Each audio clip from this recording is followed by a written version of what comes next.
Peace and blessings. This your girl Rhonda, the light, as well as your messenger, coming on this fabulous Friday to encourage you on this day.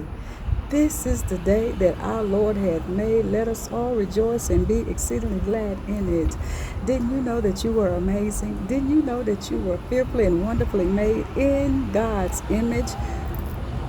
Don't you know that God is in you? The kingdom is in you. Everything that you're looking for, the love, the joy, the peace, whatever that you're looking for in somebody else or from you, you looking for that love, it's already in you. You're looking for that joy, it's already in you.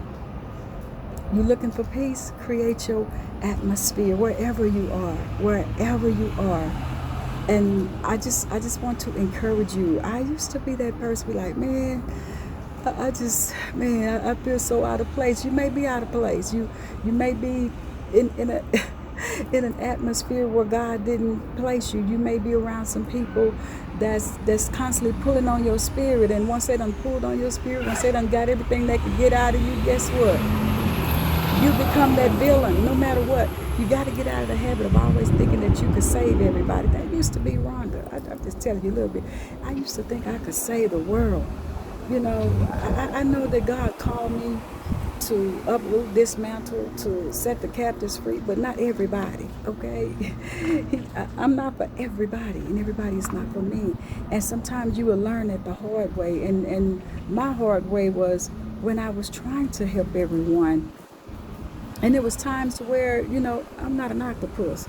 It's times where maybe I couldn't get to everybody at the same time. Or maybe, you know, you got people that want access to you 24/7, you know, and they want to know your every move. And then when they don't know your every move, they start, you know, talking crazy, doing little stuff, throwing little slugs and saying you're not who you say you are because maybe you know, it's certain things God told you, no, they're not supposed to know this, or they're not supposed to be a part of this, or they're not supposed to be a part of that, but you let them a part of this.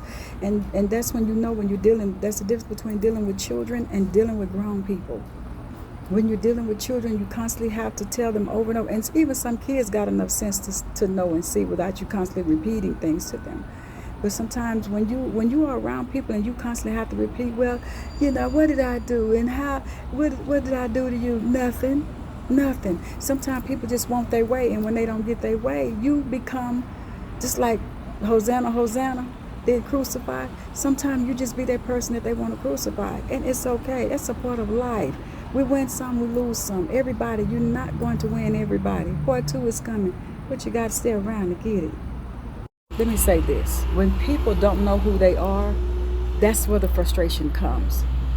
No matter how much you train, you equip, they know your spirit, they know who you are, they know your ins and outs.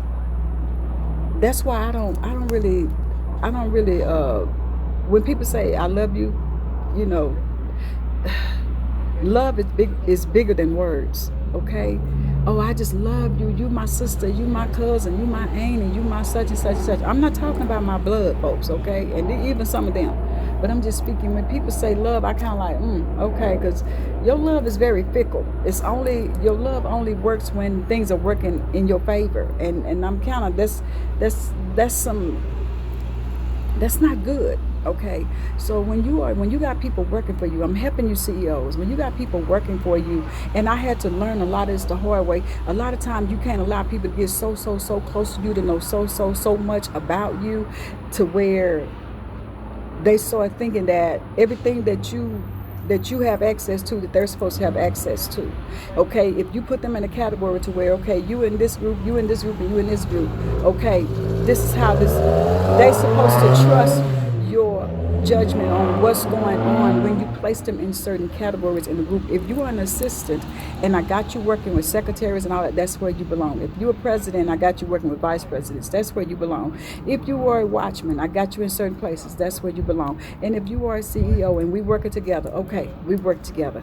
People have to know their place. When people don't know who they are, they don't know their place, they all over the place. And when you try to tell them, their understanding is really not there, and it's not your problem. So let me help you CEOs out.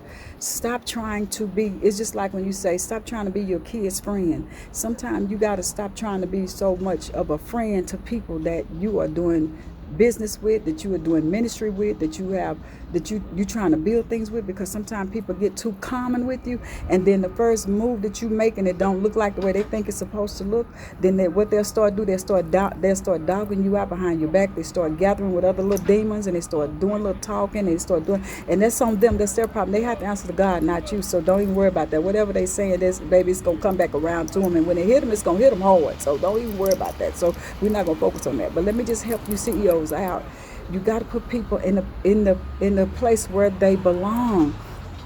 It don't mean that they are less, this person is less than this person. No, it's that everybody have a part to play.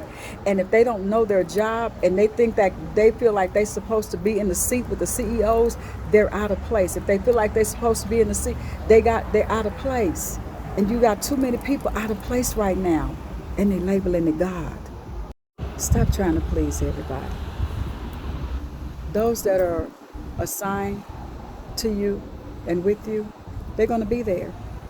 Stop stressing. Stop worrying yourself. You have worried yourself to where I can only talk about Rhonda, because I've been there, to where I used to worry myself sick. Like, what did I do? Did I do anything? And I did everything. I was always everybody's ear, everybody's shoulder, and that's the problem. Every time they called me, I was right there. Every time they needed me, I was there, and da-da-da-da-da-da. That's the problem, every time. So the time that you couldn't be there, you was the worst person it was. So let me tell you this. Now you're the worst person that it is. You just low down. You're not who you say you were. You all that. And stop. I had to tell somebody today. God had to tell Jeremiah. Jeremiah kept praying for folks, and God told Jeremiah, get up off your knees and stop praying for these folks. Because see, I used to have it bad. When I used to know people were my enemies, I knew they would get on there and they'd throw slugs. They put little stuff up and thinking that and I'd read between the lines, and I'd be like, God, he'd be like, don't come to me with them. You done came to me too many times about these same folks. Don't you come to me about them no more. I got work for you to do. I've put some things in your hands to do, and you're going to be held accountable for what I have placed in your hands to do. You've done all that you could do, okay? You've helped. You did every time they needed you, you was right there. Every time they called you, you answered your phone. You didn't. every time you was there. So don't hurt yourself while trying to help heal everybody else. I had to learn that, because a while back I had lost a lot of Rhonda. And Rhonda was up under so much crap too, I couldn't even find her. So it's for you CEOs and people that you just getting your ministry going, and you've been out here, you've been singing, you've been preaching, you've been teaching, you've been doing everything God's telling you to do.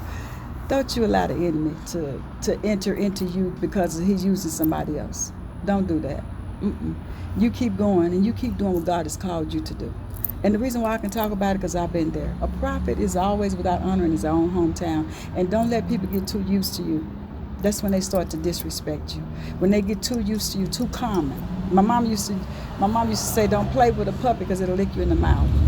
That means it done got too common with you. You don't let it get too close to you. Okay? They feel like they can say anything and do anything. They can disrespect you. But they still got to answer to God. They're not exempt. They got to answer to God. Okay? So stop worrying. You got this. I believe in you. This your girl Rhonda, the light and your messenger.